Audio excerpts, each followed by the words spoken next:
Most companies are judged by a simple measure: how much can they sell? Sell more, grow faster, win. Ferrari is run on the opposite principle. Ferrari deliberately builds fewer cars than it could sell. It maintains a waiting list measured in years. And for its most exclusive models, it will, quite openly, refuse to sell you a car at all, no matter how much money you bring. Why would a company do that? Why would any business turn away willing, wealthy buyers? And why does the stock market, which usually punishes companies that grow slowly, reward Ferrari with a valuation that looks nothing like a car maker's and everything like a luxury fashion house's? The answer is one of the cleanest demonstrations in all of business of a single idea: that scarcity itself, correctly managed, is a product, and a far more profitable one than the car. This is Market Cap Stories. Today, the company that gets rich by refusing to sell. To understand Ferrari, you first have to see that it is not, in the way that matters, a car company at all. Or rather, that there are two completely different kinds of car company, and Ferrari belongs to the rarer one. The first kind is the mass market automaker. Think of the great volume manufacturers. Their business model is straightforward. They build millions of cars a year. Each individual car earns a relatively thin profit margin, a few $1,000s, sometimes much less. The business works through volume. Thin margin multiplied by enormous scale equals a large total profit. And the central pressure on such a company is always to sell more units. More cars is more profit. Growth in volume is the whole game. The second kind of car company is something else entirely. It is a luxury house that happens to express itself through cars. Its business model is the inverse of the mass market maker. It builds a small number of cars, in Ferrari's case, roughly 13,000 to 14,000 a year, a tiny figure by industry standards. But each individual car earns an enormous profit margin. The business works not through volume, but through margin per unit, and through keeping that margin extraordinarily high. Now, here is the part that matters most. These two models are not just different, they are in direct tension. The very thing that drives the mass market maker selling more units is poison to the luxury house. Because the luxury house's high margin depends on something fragile: the perception that its product is rare, special, and hard to obtain. And the moment you make a luxury product common, the moment anyone who wants one can simply have one, the rarity collapses, the specialness fades, and the high margin goes with it. Let's be very precise about what a Ferrari customer is actually buying, because it is not only the car. A Ferrari is, of course, a genuinely excellent automobile. The engineering is real. The performance is real. The racing heritage is real and decades deep. None of that is in question. But a customer paying several $100,000, or for the rarest models, several million, is not paying only for engineering and performance. If raw performance were all they wanted, there are other ways to spend far less and go nearly as fast. What the customer is also buying is membership in something exclusive. They are buying the fact that most people cannot have this. They are buying rarity itself. This is the single most important idea in the episode, so let me state it as plainly as I can. For a true luxury brand, the scarcity is not a constraint on the product. The scarcity is part of the product. When you buy a Ferrari, the difficulty of getting one, The waiting list, the selection process, the sense that you were allowed in is not an annoyance you tolerate. It is a feature you are paying for. An easy-to-buy Ferrari would be a worse product, not because it would drive worse, but because it would deliver less of the thing the customer actually came for. And this leads to a famous principle inside Ferrari, one attributed to its founder, Enzo Ferrari. The principle, often paraphrased, is this: Ferrari will always deliver one car fewer than the market demands. Read that carefully. It is a deliberate, permanent policy of undersupply, not selling out by accident, engineering a shortage on purpose, and keeping it there forever. To a conventional business mind, that sounds like leaving money on the table. And in the short term, it is. Ferrari could, in any given year, build more cars and book more revenue. But the founder's principle recognizes something deeper. The moment Ferrari satisfies all demand, the moment there is no waiting list, no shortage, no person who wanted one and could not get one, the brand stops being scarce. And a Ferrari that is not scarce is not, in the way that matters, a Ferrari at all. Let's now do the thing this channel always does. Let's look at the numbers, because the numbers make the strategy undeniable. A mass market automaker typically earns an operating profit margin in the range of perhaps 5 to 10%. On a good year, for a strong volume maker, that is healthy.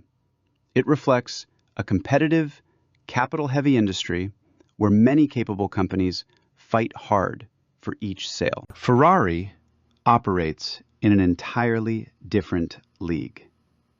Ferrari has reported operating margins in the region of roughly 25% or higher, and gross margins far above that.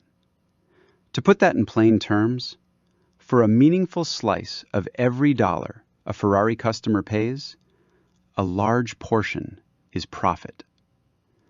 That is not the margin profile of an automaker.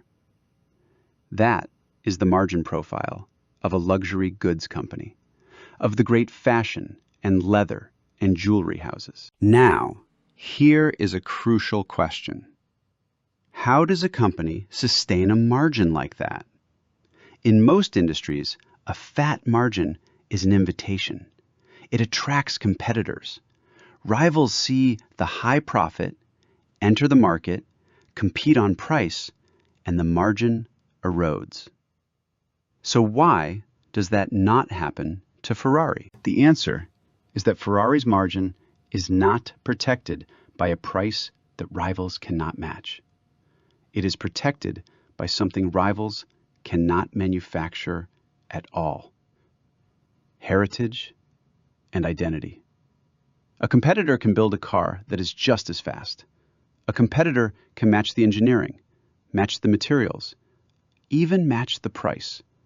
What a competitor cannot do is manufacture 70+ years of racing history, a globally recognized identity, and the specific accumulated meaning of the name itself.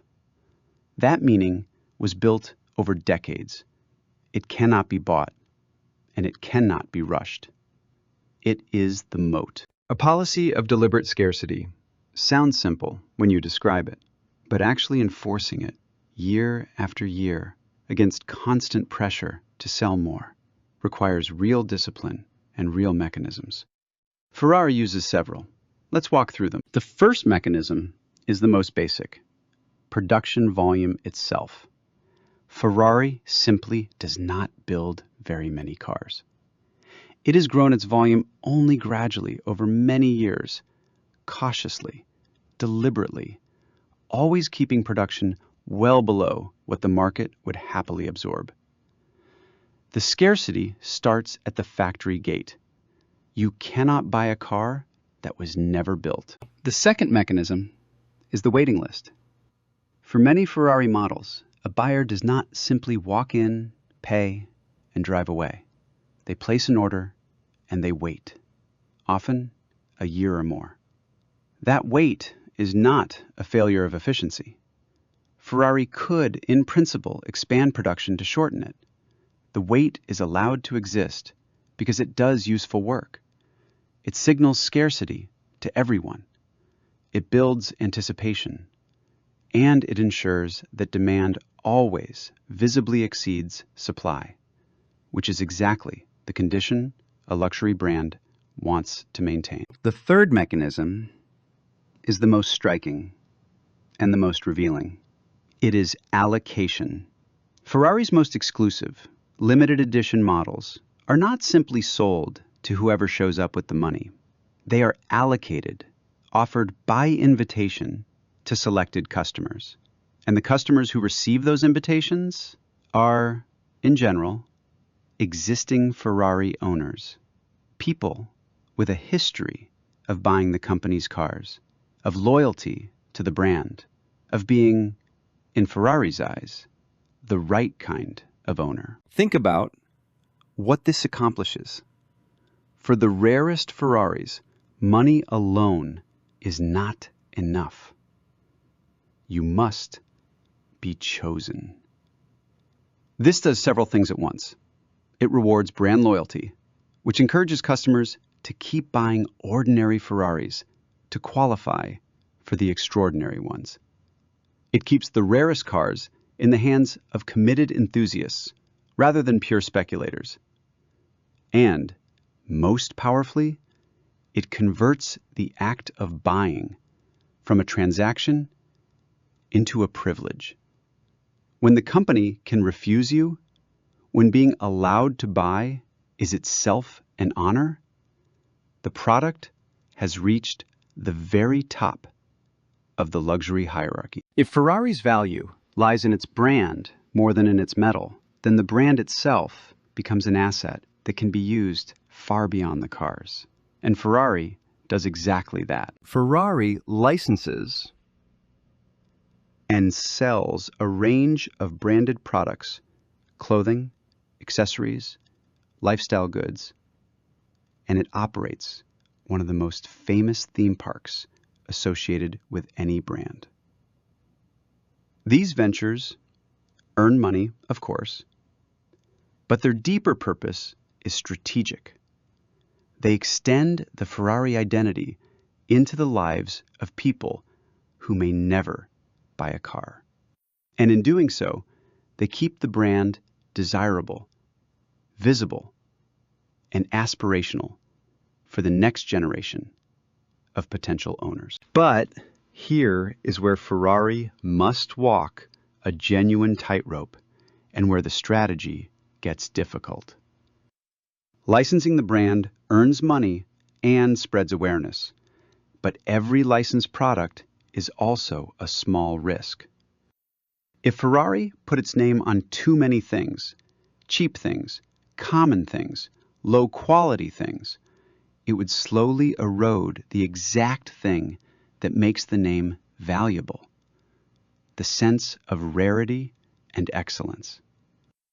A luxury brand can be diluted.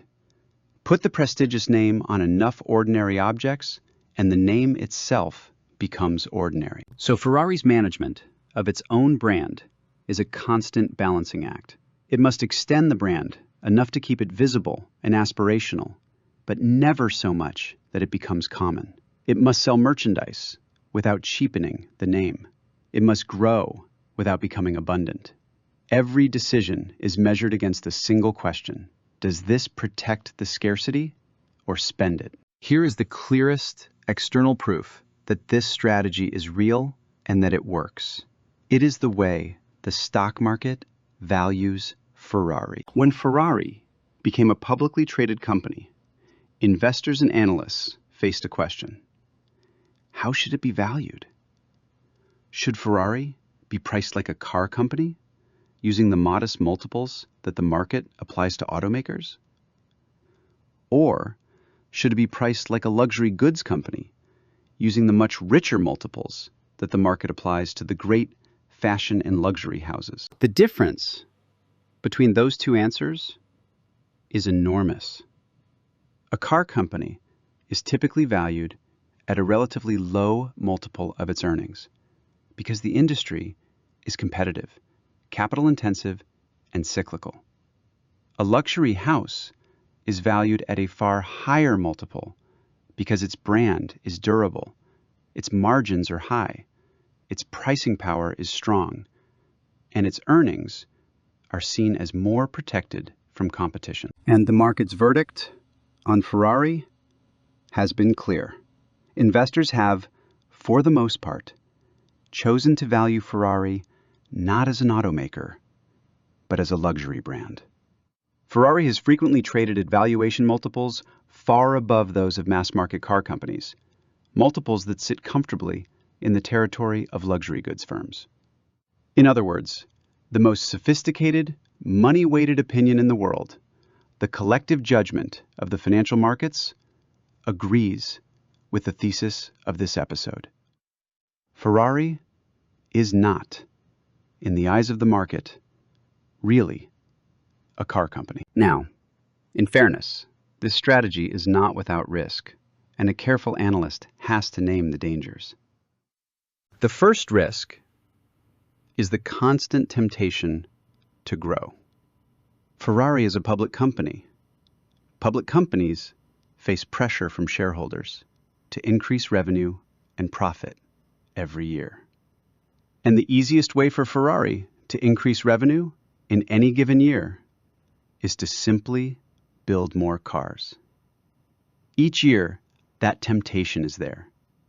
And each year, giving into it a little too much would spend a little of the scarcity that makes the whole model work.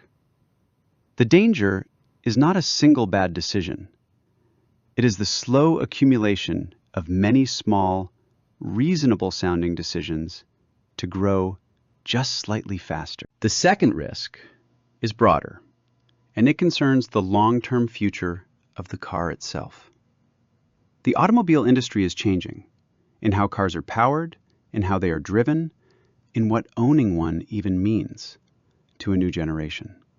A brand built heavily on a particular kind of driving experience, the sound, the feel, the engine, must navigate those shifts carefully.